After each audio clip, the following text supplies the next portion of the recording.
Hello everyone. So good morning. ఈరోజు యాక్చువల్గా నేను న్యూరో డెవలప్మెంటల్ సిరీస్ స్టార్ట్ చేద్దాం అనుకున్నాను. కాకపోతే మే 6th అనేది ఈ సంవత్సరం childhood depression day, awareness day కాబట్టి సో దాని గురించి ఒక వీడియో చేద్దామని ముందుగా ఇది చేస్తున్నాను. బికాస్ మెంటల్ హెల్త్ అంటే ఎంత ఇంపార్టెంట్ అనేది మనకు తెలుసు. ఫిజికల్ హెల్త్కి ఎలా ఇంపార్టెంటో, ఫైనాన్షియల్ హెల్త్ ఎంత ఇంపార్టెంటో, సోషల్ హెల్త్ ఎంత ఇంపార్టెంటో, మెంటల్ హెల్త్ అనేది చాలా ఇంపార్టెంట్. ఎందుకంటే ముందు మనకి mental peace or mental health ఉన్నప్పుడు మాత్రమే మిగతా వాటిని మనం అచీవ్ చేయగలుగుతాం. కాబట్టి ఒకవేళ మనం ఒక 60 years 40 years అయినట్లయితే మనకే మెంటల్ హెల్త్ అంత ఇంపార్టెంట్ అయితే ఇంకా చిల్డ్రన్కి ఎంత ఇంపార్టెంట్. ఎందుకంటే చిన్న యంగ్ ఏజ్లో 6, 5, 7, 8, 10 years చిల్డ్రన్ ఎవరైతే ఉన్నారో ఆ యంగ్ ఏజ్లో వాళ్ళు ఏదైతే ఉంటారో, ఎలా అయితే బలంగా ఉంటారో మెంటల్ పీస్తో, అదే వాళ్ళ యొక్క ఫ్యూచర్ లైఫ్, ఆ ఫ్యూచర్ని అదే డిసైడ్ చేస్తుంది. కానీ ఈ రోజుల్లో మనం చూస్తున్నాం చాలామంది పిల్లలు డిప్రెషన్కి స్పెల్లింగే తెలియదు, కాకపోతే వాళ్ళు డిప్రెషన్లో ఉంటున్నారు. ఎంత ప్రివలెంట్గా ఉంటున్నారంటే, ఎంత ప్రివలెంట్గా ఈ చైల్డ్హుడ్ డిప్రెషన్ ఉందంటే మనం ఊహించలేనంత. సో మనం దీనికోసం ఏం చేయాలి? చాలా ఇంపార్టెంట్ అయిన దీనికోసం ఫస్ట్ ఆఫ్ ఆల్ మన అవేర్నెస్ ఉంటే అండ్ స్టిగ్మా నుంచి బయటికి వస్తే మనం చాలా హెల్ప్ పిల్లలకి చేయొచ్చు. దీనికి చాలా రకాలైన కాజెస్ ఉంటాయి.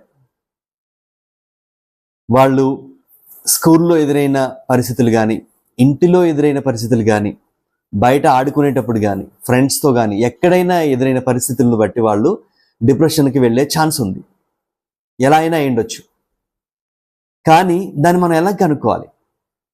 మనం సింపుల్ థింగ్స్గా, అంటే థెరపిస్ట్ లాగా భారీగా ఆలోచించే అవసరం లేదు. సింపుల్ చిన్న చిన్న విషయాలను కూడా ఆలోచించి మనం దాన్ని కనుక్కోవచ్చు. For example, sudden weight loss లేదా సడన్ వెయిట్ గెయిన్ కూడా అవుతారు.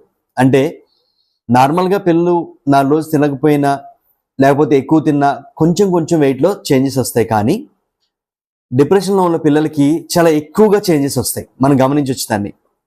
అలాగే సడన్ స్లీప్ ప్యాటర్న్స్, అంటే ఎప్పుడు ఒక 8 hours చక్కగా ఆరోగ్యంగా లేదా 9 hours నిద్రపోయే పిల్లలు చాలా తక్కువగా 4 hours కన్నా లెస్ కానీ, లేదా చాలా ఎక్కువగా 12 hours కన్నా ఎక్కువ కానీ నిద్రపోతూ ఒంటరిగా గడుపుతుండడం, ఇది మనం గమనించవచ్చు. అలాగే హోప్లెస్నెస్, అంటే ఎప్పుడూ ప్రతి విషయం మనతో చెప్పే పిల్లలు సడన్గా ఏది చెప్పకుండా ఉండడం, ఎందుకంటే వాళ్ళకి నమ్మకం లేకపోవచ్చు. హోప్లెస్నెస్, నేను చెప్పినా ఏం పెద్ద లాభం ఉండదులే అని వాళ్ళకి అనిపించవచ్చు.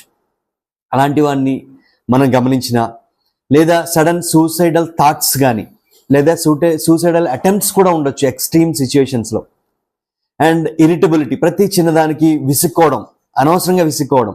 ఎప్పుడు అలా చేయరు, రెగ్యులర్గా చేసేవాళ్ళు అయితే ఓకే, బట్ రెగ్యులర్గా చేయకపోయినా ఇప్పుడు చేస్తున్నారు స్పెషల్గా అన్నప్పుడు కానీ మనం ఇలాంటి విషయాలు ఏమైనా సరే గమనిస్తూ ఉన్నట్లయితే, అవి బియాండ్ అవర్ హ్యాండ్స్ అయిపోతున్నట్లయితే మనం గమనించవచ్చు ఒకవేళ వీళ్ళు డిప్రెషన్కి లోనవుతూ ఉన్నారేమో అని. సో ఓకే, మనం గమనించాం. మరి ఇప్పుడు ఏం చేయాలి? తల్లిదండ్రులుగా మనం చాలా చేయొచ్చు. ఎక్కడ వాళ్ళకి హోప్లెస్నెస్ ఉందో అక్కడ మనం వాళ్ళకి భరోసా ఇవ్వడం. అంటే నేను ఉన్నాను, మన యాక్షన్స్లో, మాటల్లోనే కాకుండా మన యాక్షన్స్లో కూడా నేను ఉన్నాను నీకు ఏదైనా అనే భరోసా వాళ్ళకి కల్పించినప్పుడు ఆ హోప్లెస్నెస్ అనేది తగ్గుతుంది. మీతో ప్రతి విషయాన్ని షేర్ చేసుకోగలగాలి వాళ్ళు. షేర్ చేయట్లేదు అంటే దానికి ప్లాన్ చేయండి, షేర్ చేసే విధంగా ఏం చేయాలో చూడండి, భరోసా ఇవ్వండి, యాక్షన్స్లో భరోసా ఇవ్వండి. అండ్ అలాగే చిన్న చేంజెస్ చేయడం వాళ్ళ లైఫ్ స్టైల్లో, లోపలే ఖాళీగా ఉండిపోకుండా ఏదైనా వాళ్ళకి ఇంట్రెస్ట్ అయిన దాన్ని చేయించడం, మనం కూడా వాళ్ళతో కూర్చుని అది చేసే విధంగా ఎంకరేజ్ చేయడం, బయటికి తీసుకెళ్ళడం, లాంటి చిన్న విషయాల్లో చేంజెస్ చేయడం ద్వారా మీరు ఆ పిల్లలు దానిలో నుంచి ఉండకుండా తీసుకురావచ్చు.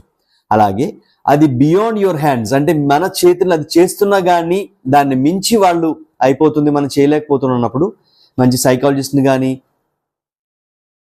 కౌన్సిలర్ని కానీ మీరు సంప్రదించవచ్చు. సంప్రదించినప్పుడు ఏం చేస్తారంటే వాళ్ళు కూడా మీకు హెల్ప్ చేస్తారు. మీరు వాళ్ళు కలిపి హెల్ప్ కనుక మనం పని చేస్తే దీని నుంచి ఖచ్చితంగా పిల్లల్ని మనం బయటపడేయచ్చు. బట్ దీనికి ముఖ్య విషయం ఏంటంటే స్టిగ్మా లేకుండా, అంటే ఎవరేమనుకుంటారో, చెప్తే ఏమనుకుంటారో అనే దాని నుంచి బయటకు వచ్చి పిల్లలు ముఖ్యం, పిల్లల భవిష్యత్తు ముఖ్యం, పిల్లల ఆరోగ్యం ముఖ్యం, దాని మీద మాత్రమే మీరు కాన్సన్ట్రేట్ చేయండి.